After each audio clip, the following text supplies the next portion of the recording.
Hello again. Welcome to another edition of Media Watch. I'm your co-host, Eric Tait. I'm Raymond Peterson. And I'm Alan Singer. We are taping this through the good graces of EBT Educational Productions, Zoom, and hopefully it'll air on Manhattan Neighborhood Network next Monday. We're taping it the Tuesday before Wednesday. Wednesday, October 9th. Wednesday. Lost the day. It's Wednesday. Pull out your time machine.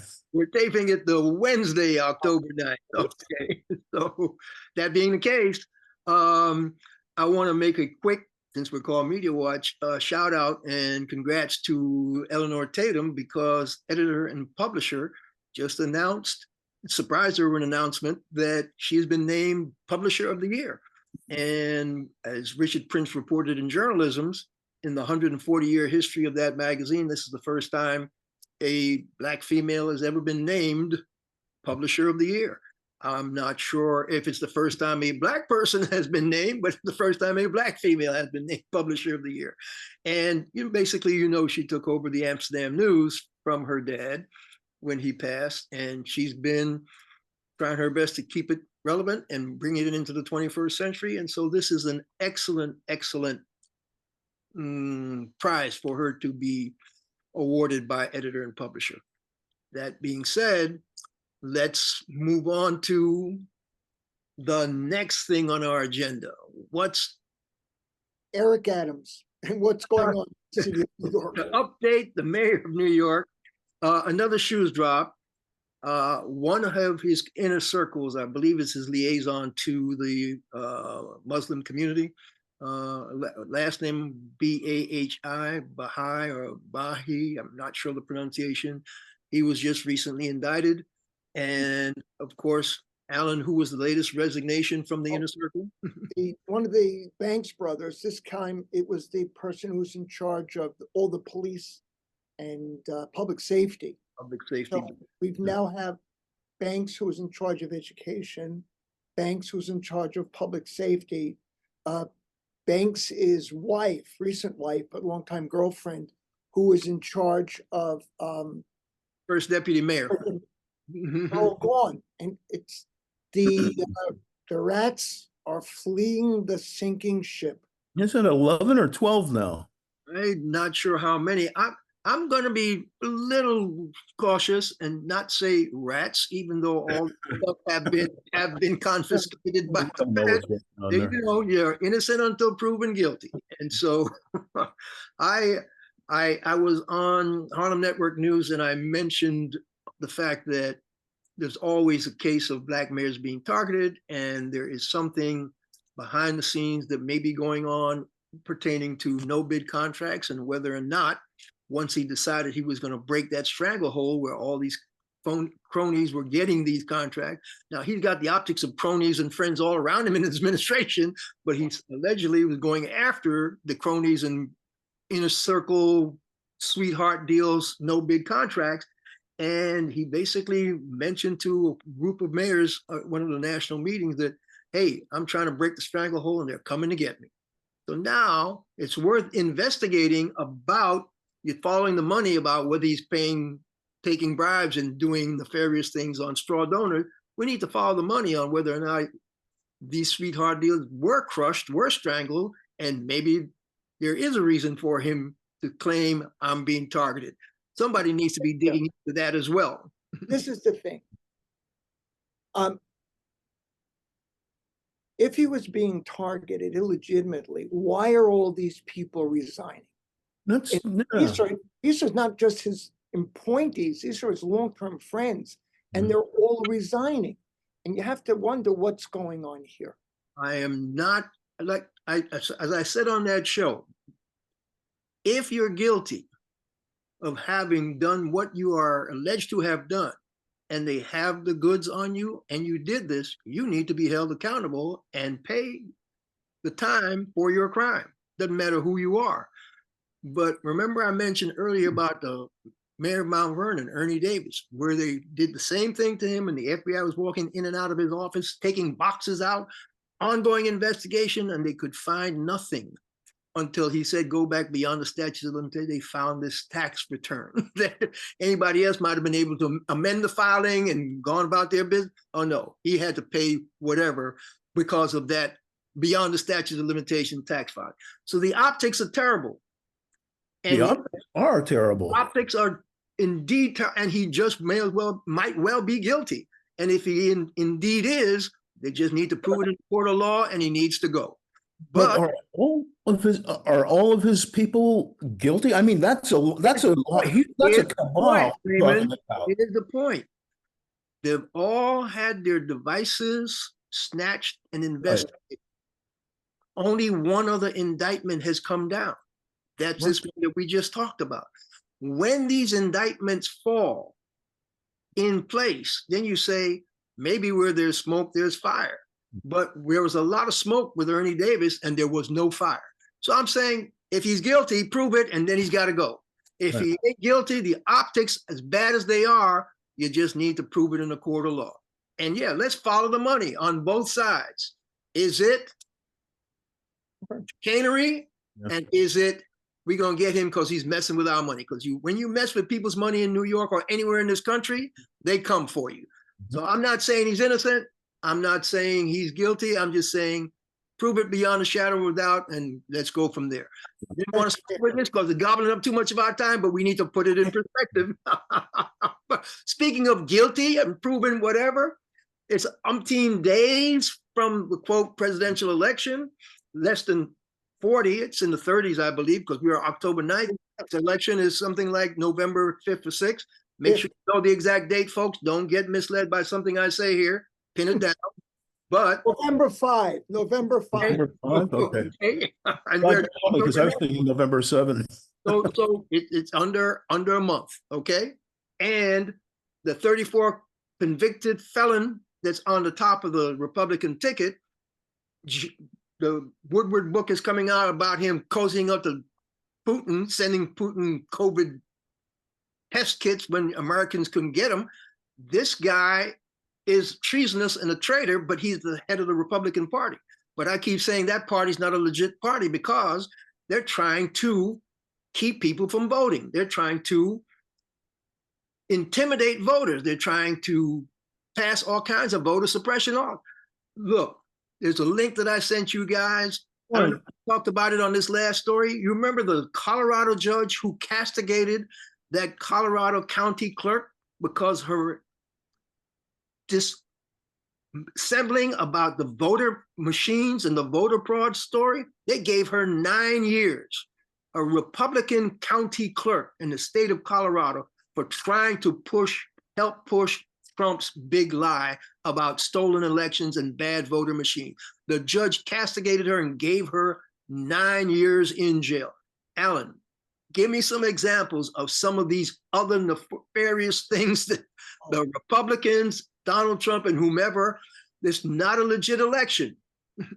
Look, there. No, go ahead. When Kamala Harris was being interviewed, she said, we expect them to do all of these things, and we're getting our lawyers set up in every election district in the country to fight them. But what's very frightening is if Trump loses, and I hope he does, they're going to contest this election. They're going to try to stop it. But the campaign that they're running is becoming more deceitful. I mean, Trump, when he speaks, is incoherent, and he's intellectually slipping. So what he does is he just makes up stories and he insults people. Yeah. One of the latest is that Biden and Harris refused to speak to the governor of Georgia and North Carolina. And the governor of Georgia said, no, Biden called. And this is the wake of the hurricane. Helene. And then one of the interviewers said, no, Kamala's there right now. So they're just making up crap. One of the things that I find most scary is Trump has untethered right-wing anti-Semitic forces in the United States. he had said to a Jewish gathering, if I lose, blame the Jews. Well, what you now have is, I believe the head of the Homeland Security or one of the, and FEMA, a couple of the officials are Jewish. And they're being attacked by the right wing that is claiming that they are allowing people to suffer because they're Republican voters. Now, this is blatant anti-Semitism. Marjorie Taylor Greene, who is in a contest to be the most lunatic in Congress, said they control the weather. Not saying who they were, though in the past she argued that Jewish lasers were causing climate change. Yeah, I remember that. Well, they control the weather. When the head of the Environmental Bureau is Jewish, is very, very frightening. Trump has unleashed that. He claimed Haitians were eating people's pets. This is a grotesque political movement. Very frightening to me. Well, I was hard to see. I think judges are waking up. The Supreme Court recently kept the Republican Party from interfering in the Pennsylvania elections. They just shot down something. They were trying to cause voter disruptions. So I'm hopeful that, judges are beginning to wake up because he's becoming more outrageous. That party, the Republican Party, which is no longer, as you say, a legitimate political party, It's just insane. They're just insane. Correct me if I'm wrong, Ray, or Alan, whichever you guys can fact check me. The governor of Pennsylvania, Shapiro, had passed an executive order saying when people register for whatever, the driver's license or some civic thing that most people will do in the state, they get an automatic voter registration onto the rolls. And the Republican legislature people decided they would challenge that governor's executive order that made it easy for people to be registered to vote. And the appellate court said, no, that's crazy. The governor has every right to do that. I'm shortcutting it. So they took it to the Supreme Court. And the Supreme Court actually ruled on that and said, no, we don't even want to hear this case. And they threw it out. And there was another case that came up to them that President Biden had issued an executive order saying that states can work with third-party companies to help register voters, any voter. You didn't care whether Republican, Democrat, Independents. Yes, yeah, you can apply for contracts and help with the registration process in the state that you're in. And they challenged that because it was going to make it easier to register more people to vote. And so, as I was saying, the Republican Party is not trying to help the democracy. They're trying to stymie the ability of individuals in the country to be able to vote, which for me makes them an illegitimate party. And so anytime we report on these kinds of elections, we need to report on these kinds of shenanigans and call the lying guy at the top of the ticket, the liar that he is, the treasonous person that he is, by 7 phone calls between him and Vladimir Putin since he left office, taking classified documents and trying to tell the federal government, no, he doesn't have it, or no, he has a right to them. And a judge that he appointed threw the case out, claiming the special prosecutor didn't have jurisdiction. This is crazy. This party is illegitimate. So anytime the press reports on this election, they need to be putting all of this stuff into context. Go ahead, Alan. Okay, no, in 1993, Congress passed a National Voter Registration Act, which required State Department of Motor Vehicles to provide citizens with the option to register to vote. Now, what Josh Shapiro did is they created a new, more active project. So under the Pennsylvania's new system, residents obtaining new driver's licenses and ID cards are asked, not given, just given the option of registering to vote, but they actually walk them through the steps to get people registered to vote.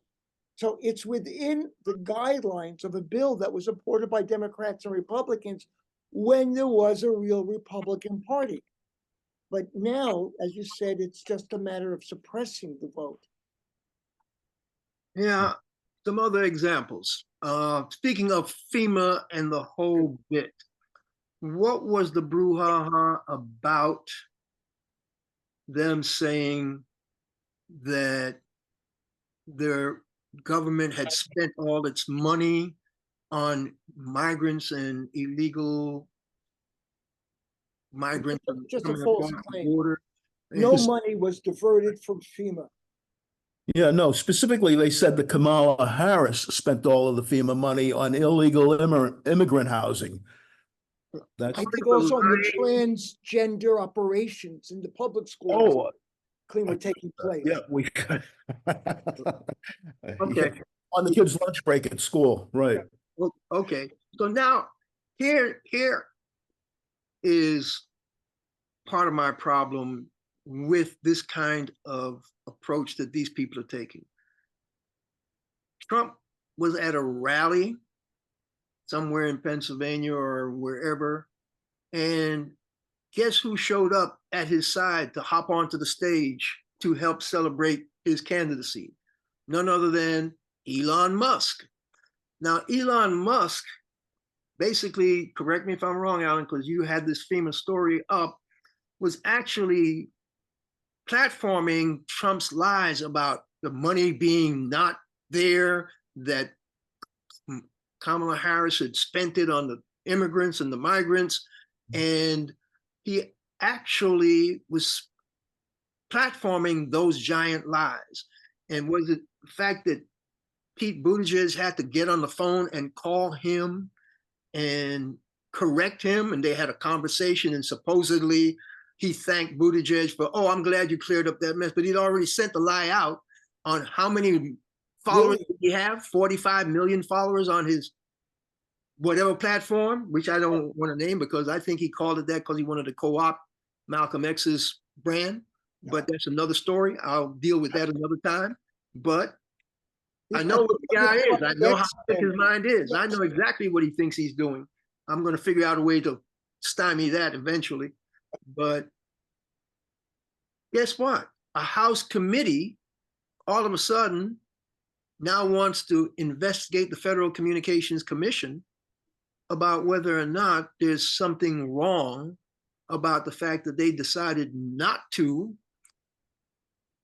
give a Starlink, Elon Musk Starlink broadband company, a grant to provide rural areas with broadband.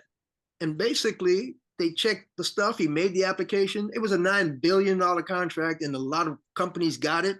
He was one of them. They checked the stuff, and he couldn't meet the criteria. So they said, no, you're not getting the grant. Now, the other places that could meet the criteria, they got the grant.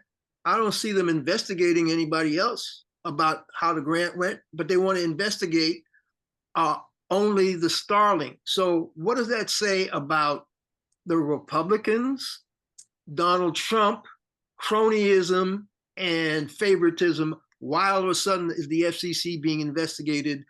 You tell me, guys, am I misinterpreting something here? No, it looks like somebody's going after them. Trump still has a lot of influence. It's as though he is the president of the Republican Party, and if he says do something, it's done. So I think it's another smear campaign. They're just looking. As Trump would say, it's a witch hunt. I think what Musk is doing, and what a lot of the Bitcoin people and the social media people, they do not want to be regulated by the federal government. Starlink, that satellite system, should be a public utility. That the rockets that he controls should be a public utility. They used to be NASA. X, which used to be Twitter, which has this broad extent, should be regulated like they regulate television. And what Musk and his people are doing is they're supporting Trump because Trump has promised not to regulate them. And we're all in danger of these super wealthy people determining policy and safety, basically controlling the American military. This is very, very frightening. These are the people who are funding the Trump campaign.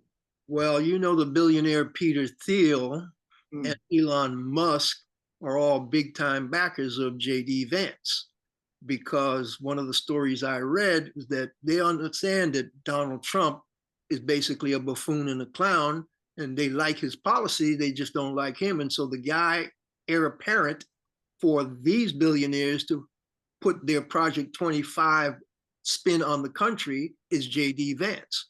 And so that's why they were pressuring Trump and the rest of the Republican Party to make sure that J.D. Vance became the vice president. That's some stuff that people need to check on, because Vance is deeply in bed with Peter Thiel and all these hard right billionaires. In 1933, the German military and the German industrialists supported Adolf Hitler becoming the Chancellor of Germany because they believed he was a buffoon who they could control. Yeah. It turned out for the world that he was not a buffoon they could control. He was a dangerous menace. Yeah. I think we're looking at the same thing here now. Those folks thought Trump was a buffoon they could control. That's why they supported him in 2016. But he proved otherwise. But tell me, why would they support him in 2020 when they already knew how dangerous he was? My point is, the Republican Party is not a party that cares for democracy or the well-being of the country. They just want to be in power and in control. And that's why this is not a bona fide election. All the lies, all the smear tactics. Look, did he not, in one of his recent rallies, claim that migrants have a murder gene? Donald Trump stood up on a platform and said that these people who are coming in, they're seriously dangerous because they have this murder gene and they're killing not one, but more than one individual. This is crazy, racist rhetoric, and the fear-mongering that the Republican Party is steeped in is horrendous to the well-being of this country. It's just bizarre. Now, Eric, we have about 5 minutes left. Yeah. You wanted to talk about the Ta-Nehisi Coates piece. We're talking about, you mentioned the anti-Semitism situation about Trump and the lies about FEMA in the hurricane relief. Yep.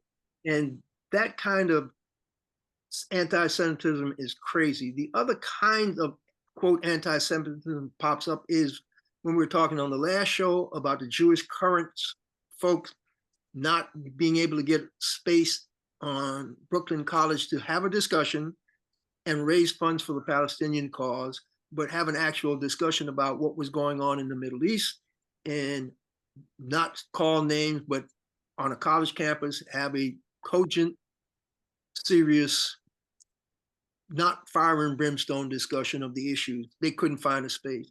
Well, Ta-Nehisi Coates had a new book coming out. I should have written down the name, but they invited him on a CBS morning show. And it went by me because I don't watch morning television. But the thrust of the book, from the feedback I've read since the pushback to the appearance on the CBS morning, is his advocacy for the fact that organizations, Human Rights Watch, those types of organizations have come out publicly and said that Israel has been practicing apartheid, and what's going on in Gaza and the place is tantamount to genocide. He's saying, I'm not saying this in his book. Other people are saying this, and based on the evidence of what we're seeing, who knows?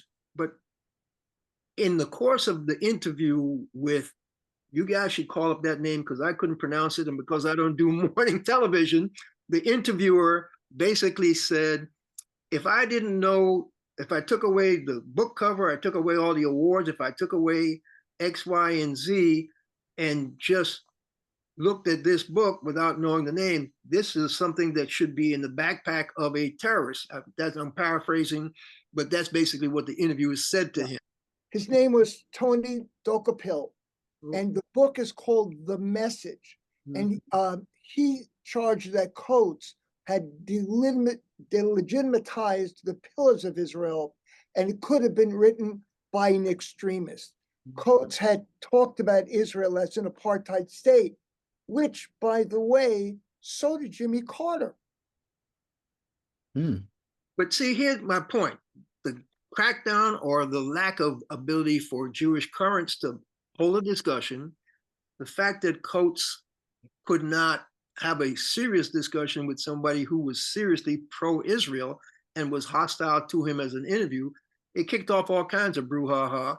And basically, in the pushback, Coates was saying, look, I'm not talking about objectivity, I'm talking about how often do people get to say on major mainstream media what's going on in the Middle East that's not from the Israeli perspective.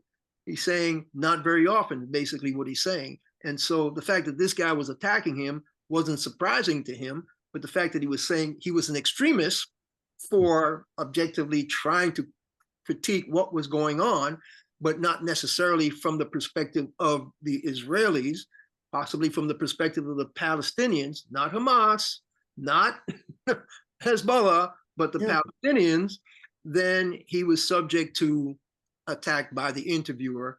And the brouhaha is now, hey, can we or can we not have this kind of discussion? So I don't know, we're about out of time. We have about a minute. So, Alan, you're our historian. You can put it in perspective for us about what we need to do in this country to be able to have a serious discussion without people calling us anti-Semites or saying we're favoring, because I think Coates is right. I think the media in this country tends to be one-sided in its coverage of the Middle East. And because our government puts a ton of money over there and they don't put as much money into the Palestinian side, maybe because they think they'd be accused of funding terrorists. And we wanted to end positively about Weeksville getting money to rebuild itself. Weeksville is a Black heritage site out in Brooklyn. They got what, 3 million, Alan? Or they were a safe haven site during the 1860s anti-Black draft riots in New York City. It's a very important historical Renovated, site. and we're out of time, folks. Thanks for joining us. I'm Eric Tait. I'm Raymond Peterson. And I'm Alan Singer. And catch up to us on YouTube at Media Watch EVT, and we'll catch you the next time, folks.